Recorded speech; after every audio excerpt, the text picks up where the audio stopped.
Okay, welcome back. So last time we looked at permutations and combinations. So I just want to recall the formula here. So NCR. So let me just mention one other thing. Sometimes more commonly this is denoted NR within bracket like this and pronounced N choose R. So this is again notation which is fairly common. So this is n factorial divided by the product of these two factorials, and this formula holds for any n. Well, what does it hold for? So here really this is, let's say n is at least 1, r is a number between 0 and n. So that's the usual those are the usual ranges of n and r which appear when we try and use this for counting problems. Now, so of course if you choose r equal to 0, r factorial 0, that is 0 factorial will appear. So 0 factorial is, the convention for 0 factorial is that it is 1. So this is the convention.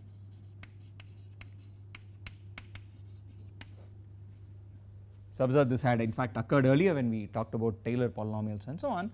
So 0 factorial is 1, and so of course here what, let's sort of try and rewrite this formula as follows. So if you sort of cancel off the n minus r factorial with the n factorial, so this is the product of all numbers from 1 to n minus r, and this is the product of all numbers from 1 to n. So what you will get will be the terms which don't cancel out when you try and cancel these off is n, n minus 1, n minus 2 all the way till the number just after n minus r. So that's this one, n minus r plus 1, and the r factorial remains the same. Okay, so that's of course just an equivalent way of writing this formula here. But now we observe that the numerator here is a product of, well, it's n, n minus 1, n minus 2 and so on are consecutive numbers. So what's in the numerator here? So these are all consecutive numbers.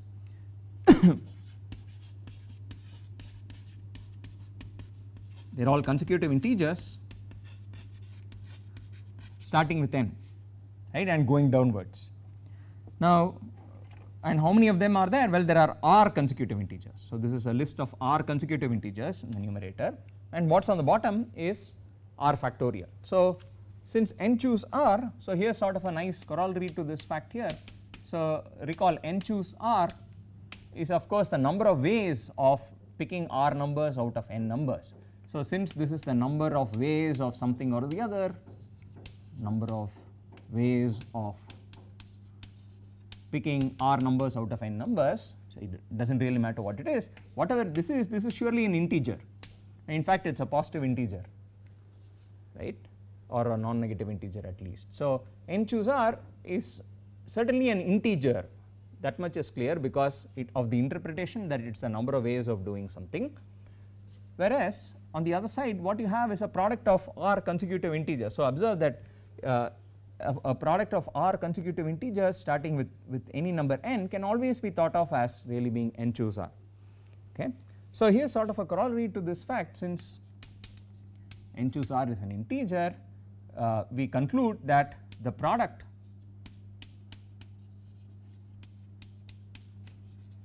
of r consecutive integers is always divisible, is always a multiple of r factorial. It must be an exact multiple.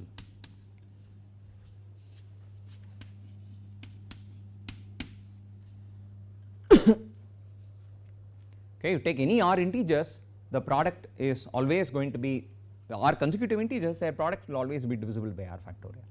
Okay, and of course it's, you know, it's not strictly something that you can see in just instantly from here, because of course n is assumed to be a positive integer that at least r and so on, but you should be able to convince yourself that it's in fact true as stated that even if n is smaller than r, the product of r consecutive integers starting with n downwards will still be divisible by r factorial.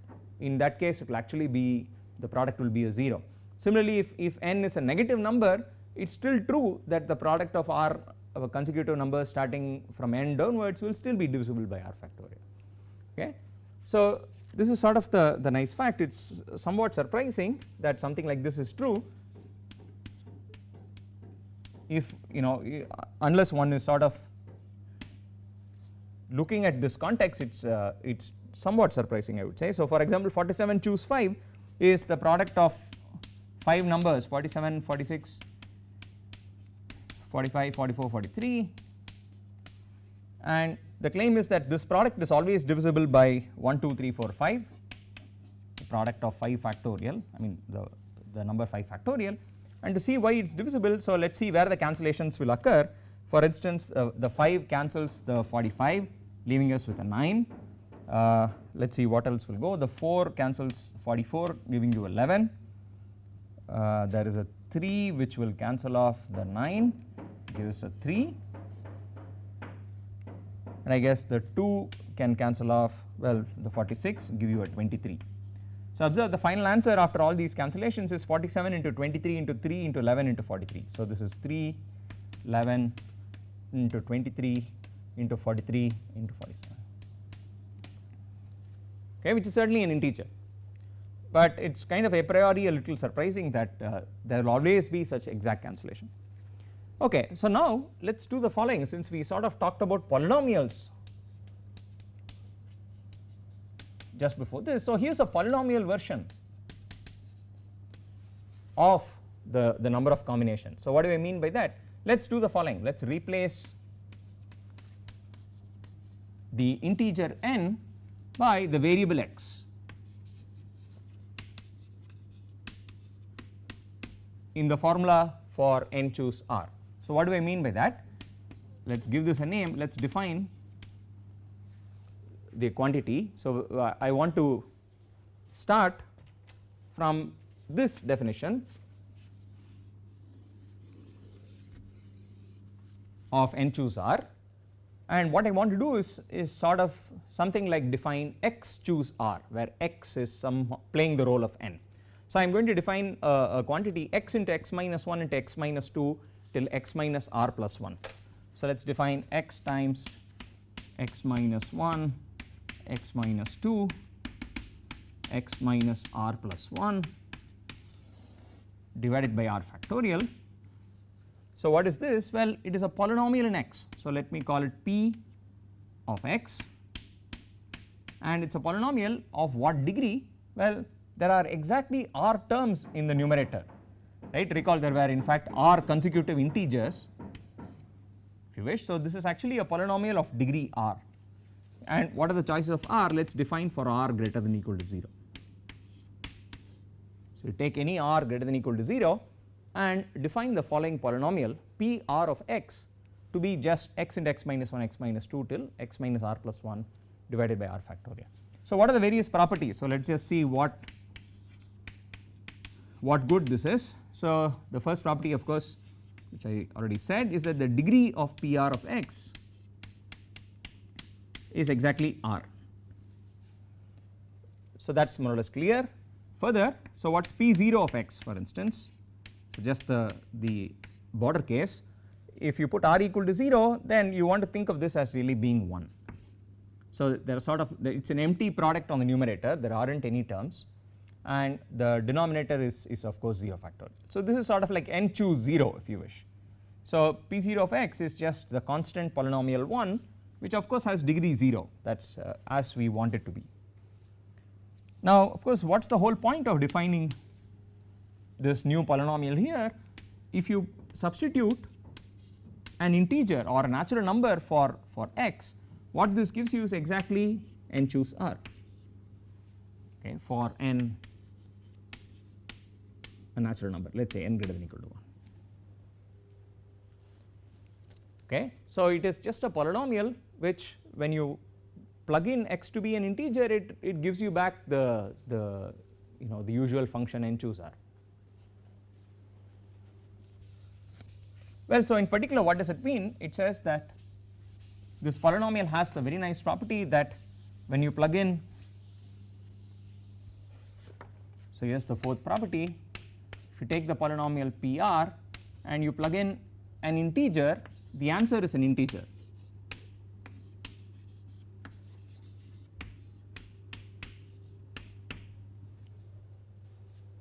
Okay, and well, proof, we just sort of saw what happens when n is greater than or equal to 0 or n at least 1. So observe that PR, if you plug in, so let's just take r at least 1. So let's just do this. So let r be at least 1, because if r is 0, then PR is just the constant polynomial 1 which satisfies this property.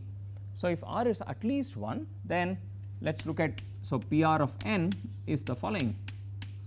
So various possibilities. If n is at least 1, then this is just what we are calling n choose r. So that's surely an integer.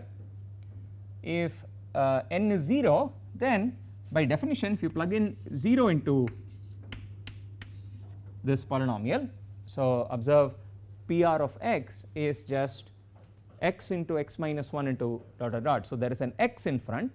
If you put n equal to 0, of course, I mean if you put x equal to 0, this is just going to become a 0, provided r is at least a 1. And so in order to finish this proof of this assertion, you need to worry about what happens if n is negative, right. So let's just see. So this is, if you plug in PR of n, so let's write n as minus m, where m is now positive, and let's see what happens when you plug in a negative number into x. In place of x, this is x into x minus 1, x minus 2 till x minus r plus 1 divided by r factor. So the numbers on top are all negative numbers from minus m downwards, but we can just pull out a negative sign from each of these and write it as minus 1 power r, and then these now become m into m plus 1 into m plus 2 till m plus r minus 1. So let me write the highest term first, which is this guy, m plus r minus 1, m plus r minus 2, and so on, a decreasing sequence which finally ends at m divided by r factor. So in other words, PR of minus m is nothing but minus 1 power r times an expression more or less of the same form, except this is now the same polynomial PR evaluated at m plus r minus 1. Okay, so this is just, so let me write out the answer. It's minus 1 power r times the polynomial PR, but evaluated at a different point, which is m plus r, m minus, let's see, m plus r minus 1. And what's m? I should worry about that. M was actually minus n here. So let me just substitute in place of m, let me also put a minus n there.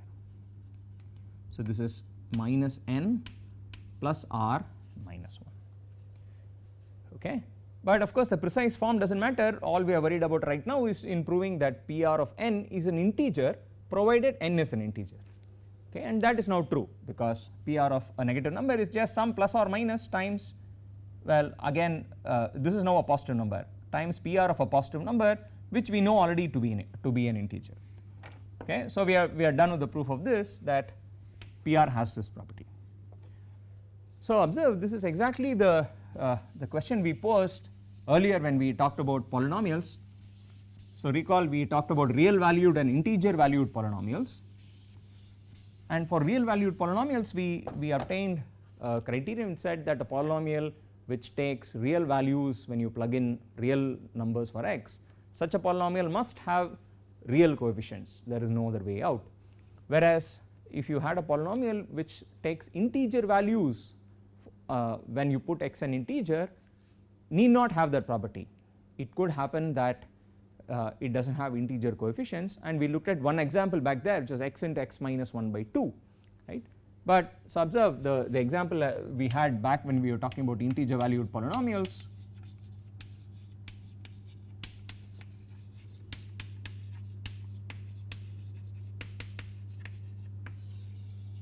So back then I had given you an example of the polynomial x times x minus 1 by 2, but observe that in this new notation, that's what we are calling P2 of x. It's just sort of like x choose 2, right. And this polynomial, as we are now seeing, has sort of generalizations. You can look at PR of x for every r, So you can look at x into x minus 1 into x minus 2 divided by 3 factorial and so on. And each of these polynomials would have the same property, that if you put x an integer, the answer will be an integer, but the coefficients are not integers. For example, here the coefficient is a 2, I mean it's a half. Similarly, if you take PR of x in general, the coefficients will involve a 1 over r factorial. So clearly they are not integers. Okay. So now nevertheless there is something very nice that one can say about these, which is the following. So observe the key property, one of the key properties I mentioned is that the sequence PR of x has one polynomial of each degree. Okay. And this is a very important property. This occurred back when we were talking about polynomials, when we looked at the Chebyshev and the Legendre polynomials and so on. Now here PR of x is again a polynomial of the same kind. So the sequence of polynomials P0, P1, P2 so on, they have degree 0, 1, 2, 3 etc. So the key principle that we talked about back then was the following, that any polynomial can be written as a linear combination of such polynomials. So recall the principle we talked about earlier, that suppose f of x is any polynomial, let us say of degree at most d, then f can be written in the following fashion. Then f of x can be written as some constant times p0 of x plus some other constant possibly times p1 of x and so on till some constant times pd of x. For some constants which most generally speaking they could be some complex numbers, for some complex numbers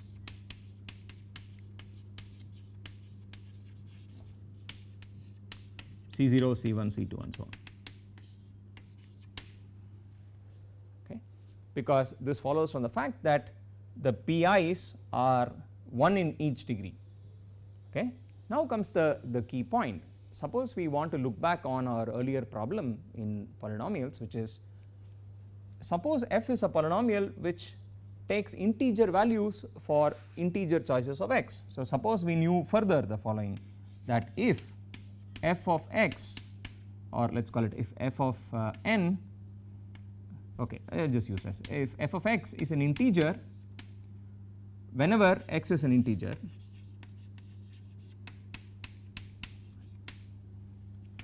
let us say that is the additional property of f, what we are calling integer valued polynomials, then what can you say about these constants? That is now the question. If this property is known, then what about the CI's? What can we say about the CI's? Does it force some nice property on the CI's? So let's now compute. The claim is in fact the CI's will all have to be integers if f has this property. Okay, so I am just going to calculate. So observe that, so here's the key calculation. If you plug in 0 for x, we plug in 1 for x, we plug in 2 for x and so on, and then we see what happens to the right hand side. Okay. So let us imagine what happens when you plug in let us say x equal to 0. So observe that P0, so let us just recall the first few polynomials. P0 of x was just the polynomial 1, P1 of x by definition would be x, P2 of x will have x, but it will also have x minus 1. I will write just one more, P3 of x will have x, x minus 1, x minus 2 and so on. So if you plug in x equal to 0, what is going to happen is, well, all these polynomials from P1, P2, P3 downwards, every one of them will vanish at x equal to 0. Okay. So all these, everything here starting from P1 onwards, this will become 0 when x equal to 0, 0 at. Now when you plug in x equal to 1, similarly P2 onwards, P2 is 0, P3 is 0 and so on. So everything from P2 onwards, this is 0, at x equal to 1. Similarly, P3 onwards will vanish at x equal to 2. So, these will be 0 and so on. Okay. So, they are all 0 from some point onwards. So, f of 0 for example is only going to be C0 times P0 of x, P0 is just 1. Similarly, f of 1 is going to be the following: P2 onwards there is no contribution, there is only a contribution from P0 which is C0 plus as a contribution from P1. So, if you put x equal to 1, this is just a 1. Similarly, if I put x equals 2, I will get C0 2C1 plus C2 and so on. So, if you keep going down, if you plug in f d for x, well, here is what it becomes. I get C0 plus d choose 1. So, I am now going to the other notation for the combinations, dc1 if you wish, times C1 plus dc2 times C2 so on till the final coefficient will occur with, so the final CD occurs with coefficient d choose d. Okay. So, what you get is a set of equations like this when you plug in 0, 1, 2, 3 and so on for x. Now, observe that 0, 1, 2, 3 are all integers. So, f being an integer valued polynomial, when you plug in 0, this of course f0 is an integer, f1 is an integer, f2 is an integer and so on. So, the left hand sides are all known to be integers. That is the given hypothesis on the function f. They are all known to be in Z. Now, from that let us see what the conclusions are. Since f of 0 is an integer, it tells you C0 is of course an integer.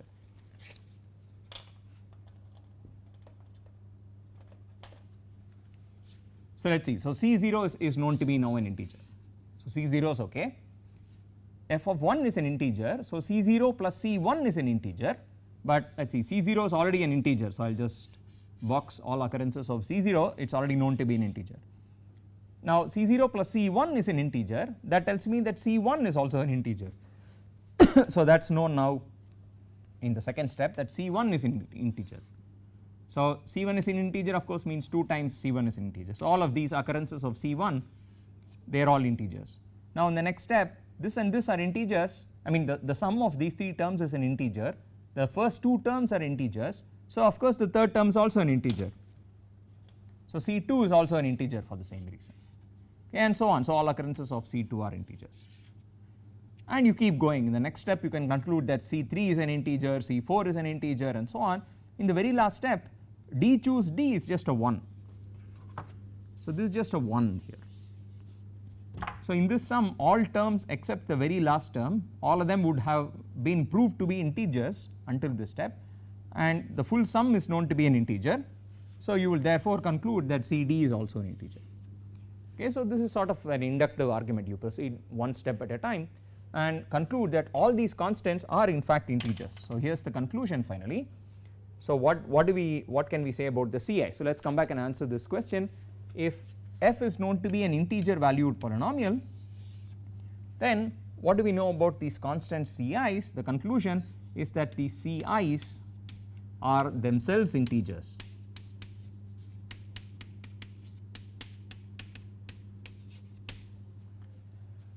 So, here is the full answer to that question. What can you say about integer valued polynomials? Well, they are integer combinations, integer linear combinations of these special polynomials P0, P1, P2 and so on. Okay. So, these polynomials P0, P1, P2 may not have integer coefficients, no doubt, they are somehow special polynomials, but when you write f as a combination of those special polynomials, the coefficients you end up obtaining are all integers. Okay. So, it is what you would call an integer linear combination of these polynomials P0, P1 and so on. Okay. So, next time we will talk about combinations with repetitions, which is just slightly more complicated than talking about the problem of combinations itself.